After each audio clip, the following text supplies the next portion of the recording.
Vous savez, parfois, ce sont les choses les plus simples, nos petites habitudes de tous les jours, qui finissent par saboter notre vie spirituelle. Et le pire, c'est qu'on ne s'en rend même pas compte la plupart du temps. Alors, on va regarder ça de plus près. On va décortiquer ensemble 5 erreurs, 5 pièges vraiment courants que beaucoup de gens que nous commettons sans même y penser. Et ces pièges, ils nous empêchent de nous connecter pleinement. Et je vous le dis tout de suite, restez bien jusqu'au bout parce que la 5e, elle pourrait vraiment tout changer pour vous. Allez, on commence. Premier blocage. Et celui-là, c'est un grand classique, vraiment. C'est le fait de prier sans qu'il y ait une véritable relation derrière. Vous savez, ce sentiment où on parle, mais on se demande, est-ce qu'il y a vraiment quelqu'un qui écoute de l'autre côté? Voilà, c'est exactement ça. L'erreur, c'est quand la prière devient une sorte de pilote automatique. On récite les mots, on suit le rituel, mais le cœur, lui, il est ailleurs. C'est un peu comme si on appelait un ami très proche et qu'on tombait sur son répondeur à chaque fois. Et il n'y a pas d'échange, c'est juste un monologue qui tournait dans le vide. Et ça, cette phrase, c'est tellement important. Ce que Dieu attend de nous, ce n'est pas de la poésie ou des mots parfaitement choisis. Pas du tout. Ce qu'il cherche, c'est une relation sincère, une vraie conversation, avec nos propres mots, même s'ils sont maladroits, avec nos doutes, nos joies, bref, avec ce qu'on est vraiment. Regardez bien la différence ici. D'un côté, on a parlé à Dieu, c'est le monologue dont on parlait, mais de l'autre, la clé, c'est de vivre avec Dieu. Ça change tout. L'idée, c'est de passer d'un simple rendez-vous de temps en temps, un dialogue constant, au quotidien. Deuxième blocage. Alors celui-là, c'est un piège terrible dans lequel on tombe si facilement. J'appelle ça la spiritualité SAMU. On n'appelle que quand c'est une urgence vitale. En gros, c'est le syndrome du pompier spirituel. On crie au feu dès que ça va mal, on demande de l'aide, mais dès que l'incendie est éteint, que tout redevient calme, hop, on oublie complètement qui est venu nous sauver. Une vraie connexion, ça ne peut pas être un interrupteur on-off qu'on actionne juste quand il y a un problème. Et ça nous amène à une question essentielle. Est-ce que notre relation avec Dieu tient la route? Peu importe les circonstances. Si elle change avec la météo de notre vie, un jour au beau fixe, un jour en pleine tempête, alors elle est bâtie sur du sable. Et on sait ce qui arrive aux maisons bâties sur le sable. Et là, la différence est subtile, mais elle est cruciale. Est-ce que Dieu est juste une solution de secours, un plan B, ou est-ce qu'il est la priorité? Il ne s'agit pas de l'appeler pour réparer les pots cassés, mais de le mettre aux commandes de sa vie, qu'il pleuve ou qu'il vente. On arrive au troisième blocage, et celui-ci, il est peut-être encore plus subtil, plus insidieux que les autres. C'est ce que j'appelle la foi caméléon, celle qui se fond dans le décor, qui ne change rien de visible dans le quotidien. C'est simple, on dit croire en quelque chose de grand, de puissant, mais notre vie de tous les jours est une copie conforme de celle de tout le monde. Les mêmes choix, les mêmes compromis, les mêmes priorités. La question qui fâche, c'est si une foi ne se voit pas du tout, est-ce qu'elle est encore vivante? Cette phrase, elle pique un peu. Beaucoup disent croire, mais vivent comme s'ils ne croyaient pas. Ça nous renvoie à une question très directe. Est-ce qu'on est un croyant du dimanche ou un disciple de tous les jours? La différence, c'est énorme. Alors concrètement, ça veut dire quoi? Il s'agit de se regarder dans le miroir et de se demander, est-ce que mes actions, mes décisions, mes paroles reflètent quelque chose de Dieu? Ou est-ce que je suis juste un écho de mon entourage? Chaque choix, même le plus petit, c'est une occasion de se positionner. Et on en arrive logiquement au 4e blocage. C'est l'étape d'après, si on peut dire. C'est l'art de se boucher les oreilles spirituellement. On entend bien le son, mais on n'écoute pas le message. Parce que, soyons honnêtes, Dieu parle tout le temps. C'est cette petite voix dans notre conscience qui nous dit « non, ne fais pas ça ». C'est ce passage de la Bible qu'on lit et qui semble avoir été écrit juste pour nous à ce moment précis. C'est une situation, une rencontre. Le problème, ce n'est vraiment pas son silence, c'est notre surdité. Et c'est exactement ça. Souvent, on ressent la guidance, puis on choisit de l'ignorer. Pensez-y une seconde. Combien de fois est-ce que ça nous est arrivé de sentir très clairement qu'il fallait faire ou ne pas faire quelque chose, et de faire le contraire? C'est ça l'ignorance volontaire. Et pour une vie spirituelle, c'est un poison lent. Le but du jeu, ce n'est pas d'être un simple auditeur passif qui collectionne les bonnes paroles. Il faut devenir un acteur de sa propre foi. L'obéissance, ce n'est pas de la soumission aveugle. C'est simplement la preuve qu'on a vraiment, sincèrement écouté. Bon, on arrive maintenant au dernier point, le 5e. Et celui-là, c'est le grand patron des blocages. C'est un peu les rushs qui se cachent derrière toutes les autres. Le problème fondamental pour beaucoup de gens, l'autosuffisance. Le numéro 5 est de loin le plus crucial. C'est l'erreur qui mène tout droit à l'épuisement total, au burn-out spirituel. C'est comme si on construisait nous-mêmes un immense mur de briques entre nous et toutes les choses incroyables que Dieu pourrait faire dans notre vie. Alors, l'autosuffisance, c'est quoi au juste? C'est simple, c'est cette idée qu'on peut tout gérer tout seul. Nos combats, nos angoisses, nos grandes décisions, tout, avec nos propres forces. En fait, c'est un peu comme jouer à Dieu dans sa propre vie. Sauf que, et c'est là le problème, on n'est pas Dieu. Et le contraste est saisissant. Sans Dieu, quand on essaye de tout faire seul, l'épuisement est inévitable, c'est mathématique. Mais avec lui, tout devient possible. Le choix est là en fait. Soit on continue de porter le poids du monde sur nos épaules jusqu'à ce qu'on s'effondre, soit on apprend à lâcher prise et à lui faire confiance pour prendre le relais. Maintenant, attention, si en écoutant tout ça, 1, 2 ou peut-être même les 5 points ont résonné en vous, surtout, le but n'est pas de se sentir coupable ou de se condamner, pas du tout. Considérez ça plutôt comme une invitation, un appel, et oui, un appel urgent à ajuster le tir. Et cet appel, il est très simple. Il se résume en 3 étapes. 1. C'est un appel à revenir à Dieu. 2. C'est un appel à chercher une relation qui soit authentique, réelle. Et 3. Le plus important, c'est un appel à commencer ce changement dès maintenant. Pas demain, pas la semaine prochaine, aujourd'hui. Et vous savez quoi? Tout ça, tout ce grand changement, ça peut commencer par une prière toute simple. Quelque chose comme « Seigneur, aide-moi à te suivre sincèrement ». C'est tout. Juste dire ça, mais avec le cœur. Et puis, laisser Dieu faire le reste. Et qui sait, la vie spirituelle pourrait bien ne plus jamais être la même.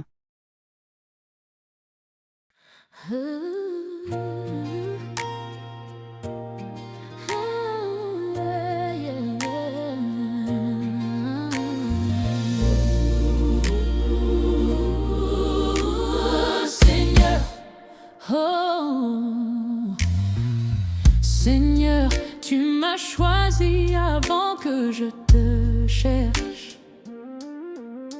Tu as posé ton amour sur mon cœur incertain.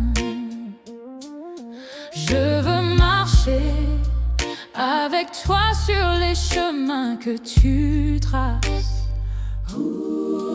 Ma main, Père, Père, conduis-moi jusqu'à la fin. Seigneur, aide-moi à te suivre sincèrement, pas seulement quand c'est facile et le ciel est clément. Dans l'obscurité, dans la joie, dans chaque moment. Seigneur, aide-moi à te suivre sincèrement. Quand le doute s'installe et que ma force faiblit, quand le monde me crie de te tourner le dos, c'est là que je t'appelle, c'est là que tu m'établis. Ta grâce est mon rocher, ta voix est mon repos. Seigneur, aide-moi à te suivre sincèrement, pas seulement quand c'est facile et le ciel est clément. Dans l'obscurité, dans la joie, dans chaque moment. Seigneur, aide-moi à te suivre. Seigneur, aide-moi à te suivre sincèrement, pas seulement quand c'est facile et le ciel est clément. Dans l'obscurité, dans la joie, dans chaque moment. Seigneur, aide-moi à te suivre sincère. Je ne veux pas une foi de façade ou de saison. Je veux un cœur qui brûle, une âme qui t'appartient. Transforme-moi, Seigneur, de la tête jusqu'aux moissons. Que ma vie soit offrande et que tout vienne de toi. Seigneur, aide-moi à te suivre sincèrement, pas seulement quand c'est facile et le ciel est clément. Dans l'obscurité, dans la joie, dans chaque moment. Seigneur, aide-moi de moi à te suivre. Je te suis, Seigneur, je te suis. Non par ma force, mais par ta grâce. Prends mon cœur, prends ma vie, prends tout.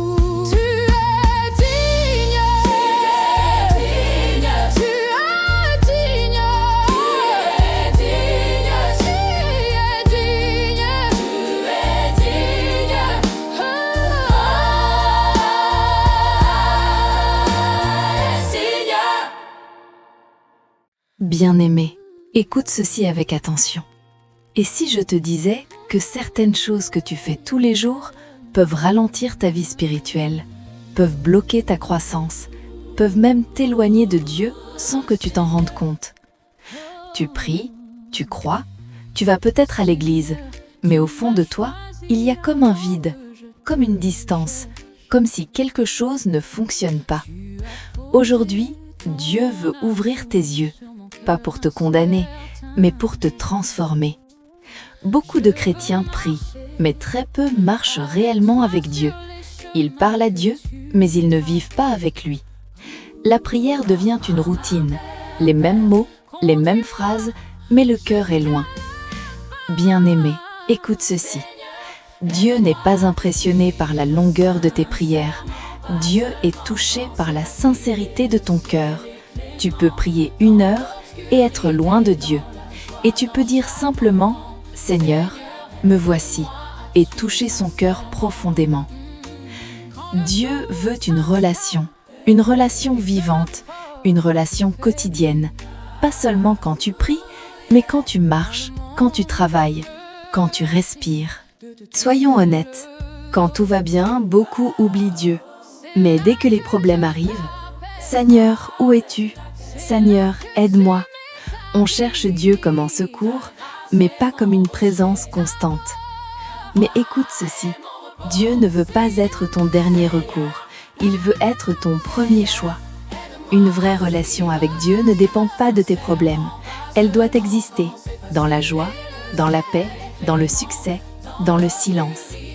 Parce que si tu cherches Dieu seulement dans la tempête, tu ne connaîtras jamais sa voix dans le calme.